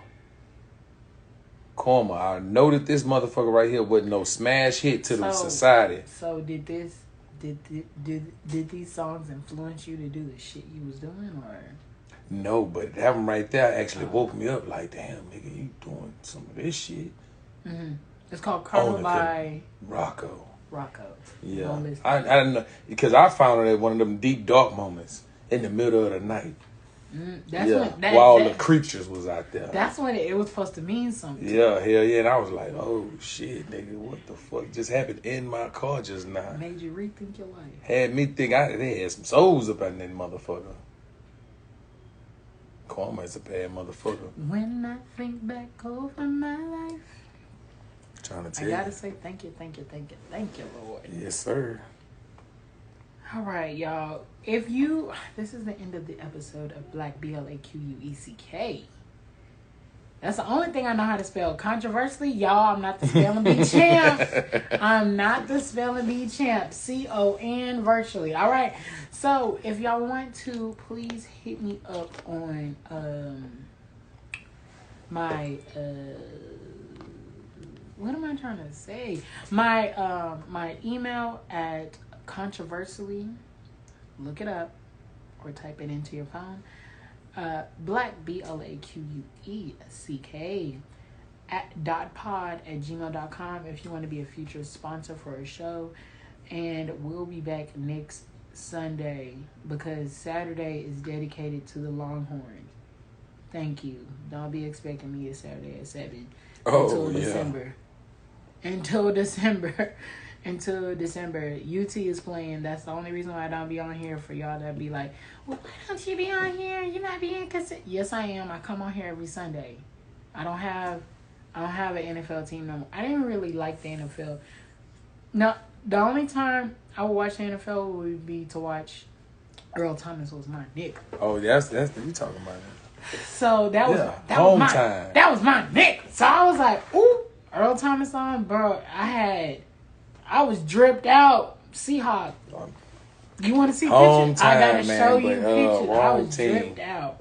I had a Seahawks jersey, man, whenever they played the Patriots. That's the only time I actually really rooted for the 12 man. But you know me, I'm still curtain. You know me, I'll be dedicated to my team. You do. Yeah. The Stros, the Spurs, and the Steelers. Then I fuck with UT. I fuck with UT tough, man. That's why I want my kids to go. You want them to go to the university? Yeah. Didn't Jazz mom go to UT? Giselle, mama named Jazz. I mean, didn't Jazz go to UT? Exactly. Okay. Yeah. I thought so. Yeah, I love me some UT. But I want them to, not just for that reason though, but prestigious schooling. Mm-hmm. Close. I can bring my ass down here whenever I need to check them, because guess what? Whenever they going to college, I'm going to have me some property somewhere. They got Speak. I'm going to have me some property somewhere, and I can just come on down here and just chill. I'm looking at North Carolina right now. I'm looking at some stuff back home, but I got to find some stuff that ain't flood zones. You know, something that's close, but not too close to where it's going to flood. Like, you want to do like an Airbnb type thing? Or? This is going to be a homestead. I'm trying to find me a ranch. I'm trying to get me some animals going on about that. Me some good grass. You want to be tax free. I've been to the penitentiary. I done helped them form a whole ranch. You want to be tax free. I'm trying to tell you, I'm on the red brick farm. Not one of them friendly ass little white and blue buildings. I'm trying to be tax free. Yeah. You trying to get that agriculture shit. There it is. Yeah, me too. That's Yeah, I ain't trying to have nobody up out there doing nothing for me. I'm going to be out there doing my own. Be on that tractor and have my own peace of mind. My dream is I want to move to Georgia. I don't know where. Georgia? Yeah, You ever thought about BlaQuecK, Georgia? Why everybody want to move to Georgia? Why it's all black people get together and go to Mississippi. Let's go to Mississippi. You have fun with that. I'm not doing that. Why not? We can go out there and go make that the first black state. It's the hell no, that's one of the most racist states. We go overthrow their ass. We do some hated shit. Fuck no. I think they'll let us have Mississippi. They may. They'll be like, man, fuck that. Have that shit. Yeah. Hell no, I'm not going to Mississippi or Alabama. We ain't gonna just overthrow them. We're gonna buy them out. That's it. That's the proper it's way probably, to do that. There I said is that too a lot militant. of there is a lot of shit in foreclosure there. Exactly. Because the poverty level is high. And by poverty, I ain't talking about the crime rate. I'm talking about the job pay. Mm-hmm. It's very low. And here it is. We from Texas. You can have Mississippi. I'm not fucking with that. Man, I'm trying to tell you. We all gang up and go down. Hey, man, they go down there to the Black Beach Party Fest. For an event. And they what? They leave. All you got to do is just put your mind to it and build it up consistently. And trust me, Mississippi will be the spot. Mississippi? It'll be called Black Haven. Atlanta's Black Haven. You know why? Because they consistently put it down out there in Atlanta for a little while. I'm trying to go to that's why I want to Atlanta ain't what y'all think it is, man. I want to move to like Roseville. Oh, yeah. You can go out there. You're going to have a lot of fun. I want to move to like Roswell. Roswell, Georgia. That's where they used to hang black people at. I know. By Lake Lanier. Mm-hmm. They got a whole city buried up under there. Yeah, that's why all them white people be getting drowned and all that. White people get drowned? Yeah, you don't be hearing about them? Like all them boats that be flipping over and shit? I thought that was bad captains. That be them spirits in that water. Oh, wow. And Lake Lanier. Sydney Lanier. There was a video he was a Confederate hero. Hell yeah. That's crazy. There's a lot of lakes like fucking what's the park in New York? Oh, Central Park. That was a whole black neighborhood. Oh yeah, that's crazy. And you wanna know what's even them Central Park 5 where they said they were in the wrong place? That was a black neighborhood before it became Central Park. Oh yeah. That's right there at the borderline Harlem. It was a when whole... I said, across 110th Street. Oh, you can say... So you... I try to tell you, I stay grounded. So you can rap and sing. What? We gonna promote Real. We're gonna get Real. We're gonna be... Real thought he was too old, but we gonna 2 Chain his ass. Oh, no. I'm seasoned. That old is a state of mind. He thought he was seasoned. Yeah. Yes. Real thought he was too far into the game to get into it, but we gonna 2 Chains his ass and we gonna get him out there. We're gonna Samuel you and get you out there. Yes. We're gonna Samuel you. But go ahead. You gotta do a little catchphrase or something that you show. How can they find you, Real? Where can they find you? Okay. Now, of course, you know you can find me at highway_RALE on Instagram. The catchphrase. You ready for the catchphrase? I don't know. The phrase that pays for these days is the all famous one. Back then was a hen, and used to was a motherfucking rooster. Now guess what? Chicken butt. That is. Back then I was a hen. No, back then was a hen. Back then there was a hen. And used to was a motherfucking rooster. And used to was a motherfucking rooster. So now guess what? Guess what? Chicken butt. That's what you tell motherfuckers who ain't staying consistent with their program. You sit back and you tell them, that's what the fuck you trying to give me. In the middle of their conversation, you just stop them and you say, and you know what? Back then was a hen and used to was a motherfucking rooster. Now guess what? They gonna be so interested because they trying to feed you some bullshit. So What? Chicken butt. fuck they whole little old mind frame up. And that lie they was about to tell you. Sir. You ain't got no time for that bullshit. Forget you. Forget you. I'm trying to tell you. All right, y'all. I will see y'all next Sunday at whenever I get on here. But man, when you gonna bring the scrippers up here? The scrippers? Yeah. You trying to bring Georgia over here. You trying to move to Georgia, but let's bring Georgia out here. Bring the scrippers. I think the scrippers got something to say. I am going to have some former dancers. Why they got to be former? Why they can't still be in the life? They got to know the life outside of the game. Oh, okay. All right. You can't still be on the board playing. Bring me in for that conversation right there. I want to sit back and probe some minds. I don't know. I do. I mean, I know a lot of former ones, but I don't know. No, I do. Bottle girls, the door girls. We just former. Yeah, we need them. We need them. Yeah. What? Like you just life of in the club? Yeah. That shit right there. Not really just life of the club, but well, at the same time, we want to see what some intellect is. Well, the episode is the called In and Out of the Game. Oh, the ins and outs of the game. Oh, wow. This ain't no tell-all. It is a tell-all. You know, some of us only tell part of the story and feel like they done told enough. It was going to be like La La Maury. Oh, really? Yeah, you got to bring me in for that special. We're going to pick. I was going to pick their brain. Yeah. Ins and it's out. called picking in a leg. Yeah, ins and out of the game. Hey. Night, Mark. I'm going to bed. Good night.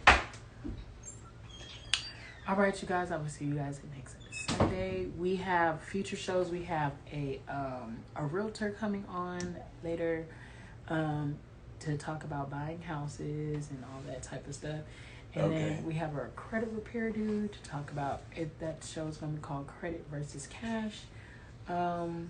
So getting your credit right. How can you get your credit right? He's going to hook you guys up if you want to go ahead and get your credit right. You got to get your credit right. Credit over cash. Man, if I put mine on this screen right here. Your credit score? Yeah. Remember how the other day they say, man, my pussy rate went through the roof. Ever since. I'm trying to get mine to the 700. What? I thought you was probably in the 7s already. Me? No. Well, you carry yourself. You do a good goddamn job, man. Stay down. I'm like 670 something. Yeah. 670 something. To all y'all feelings out there, man, y'all get y'all shit up. I want to get to. I'm a feeling. Fuck 700. I want to get to 800. 850. 850 is the max. I don't know. I think it's like a 900 now. I think they got something. They moved it up? 10. Yeah, FICO 10. You got. It's going to be something that's going to show you that you got a green area, though. I want it. Well, fuck wherever it is. I want it to be where I can just go wherever the hell I want to and be like, boom. But I'm going to tell you this also. Just because you got a high credit score don't necessarily mean that you're going to be able to do that right there with a low payment. Yeah, you're going to need you a high credit score, some history, and still some money down. I want great history and I want a high credit score. Don't go up in that motherfucker just because you got an 800 talking about some, I should be able to pull off a lot. They going to hit your ass with that hard inquiry. Bitch. That shit going to drop. You have an 800, but you only have a Sprint bill on here. That's it.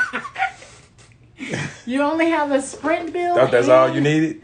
No, sir. You only have a Sprint bill and you have unpaid student loans. So, you got to get some up on there. You got to get you a credit charge. I'll tell you. Get you a credit charge. Get you about. One man said you needed 3. I don't know about that guy. I don't know either. 2. He was a white dude, so I'm going to take his name for it. He said... White people think 20 years down the line. They do. So that's why I say let's go get Mississippi black people.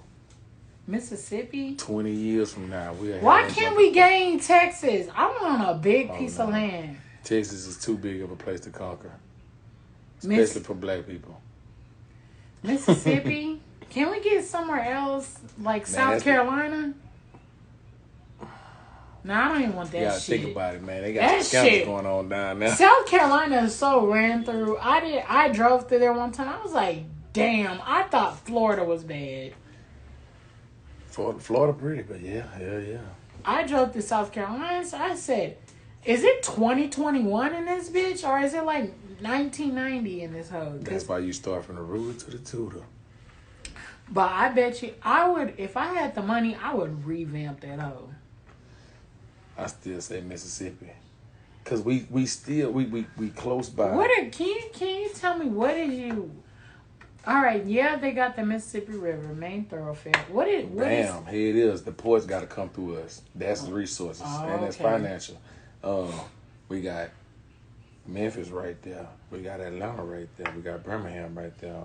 We got Texas right there. So whenever we need to go outsource for some of the things that we actually have, with easy access to all of the major thoroughfares. You got I-20 and you got I-10 right there.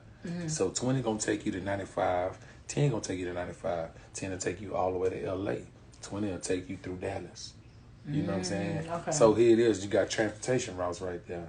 Then on top of that, We're kind of dead in the middle to all the major shit. Yeah, and on top of that, we can build up because now we got 55. Yeah, I think that's 55 right there, which that's going to bring us northbound. So you got St. Louis, we get it too.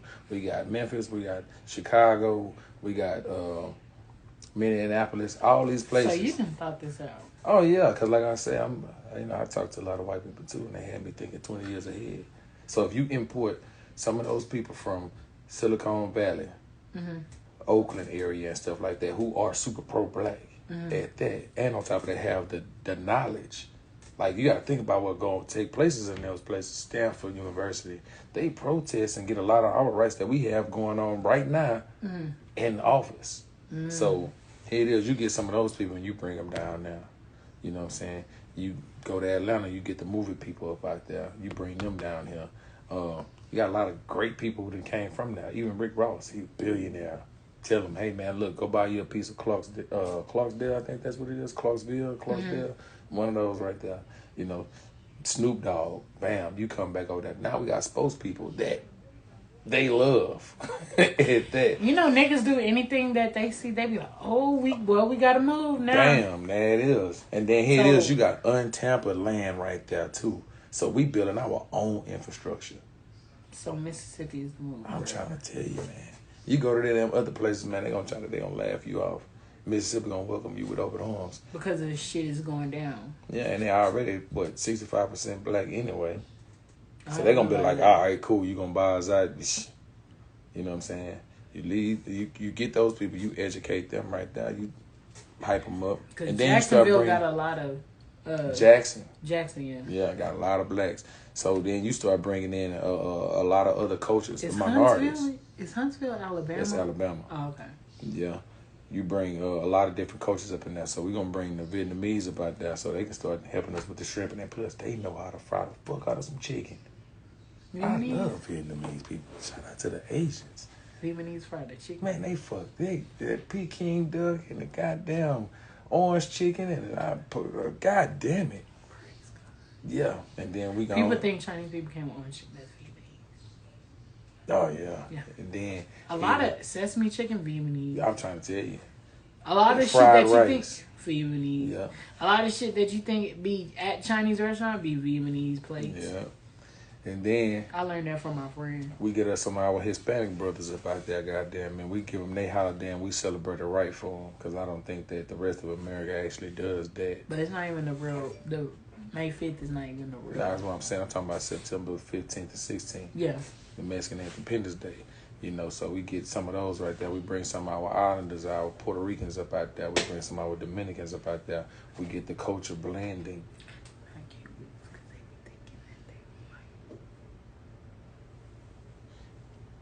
Actually, they do. But especially Miami. That be them George Zimmermans.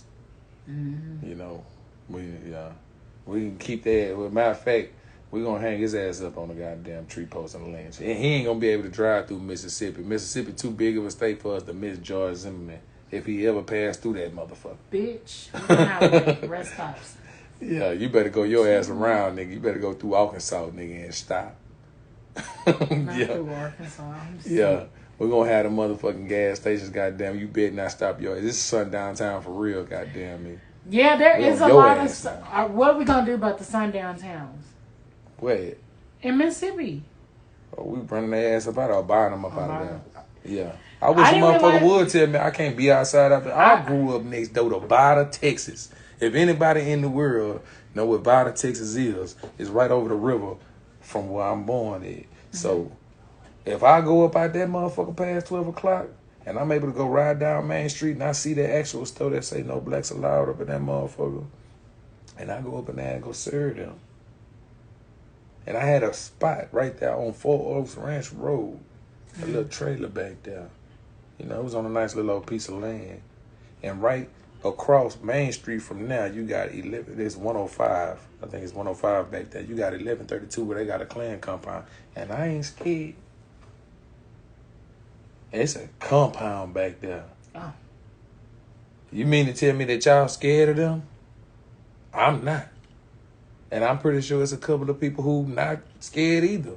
And that's the ones that I'm talking about bringing right there. That's the ones we actually need as officers.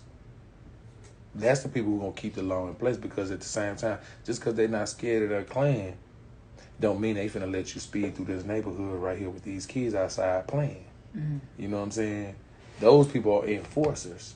I didn't realize how many. I didn't know what a sundown town was until I was about 17.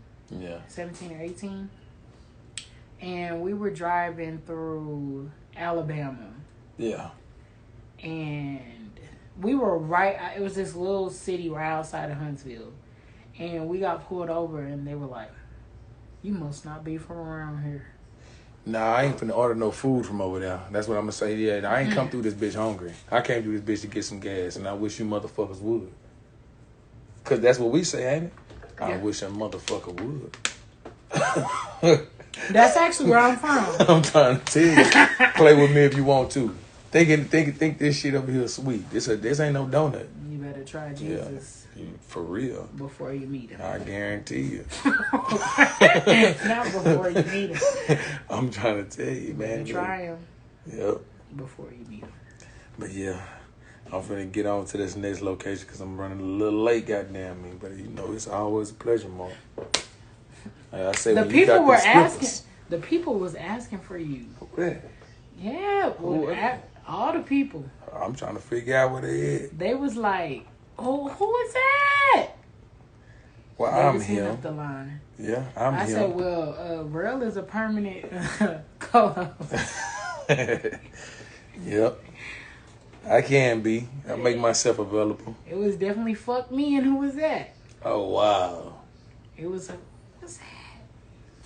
Well, Everybody I was like, still waiting on they follow and they People- DMs. Not Let the me know.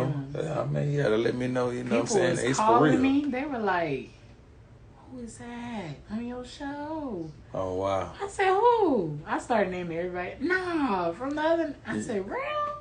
I ain't shit yet. You know what I'm saying? I ain't shit yet. I said, "Yeah, it's just real." They Give were like, me to the "Who?" yet point. Then, you know. Everybody. But I'm always remain me. You know what I'm saying? Everybody. That's one thing I'm never gonna change. All right, let me let you get out of here. Yeah. They got a couple of mad people out here right now. Not mad. Yeah. Yeah, they mad. They sending me emojis. That's it. That's how you know it's for real. They Not no emoji. All right, y'all. I will see y'all next week. Peace. You can shine.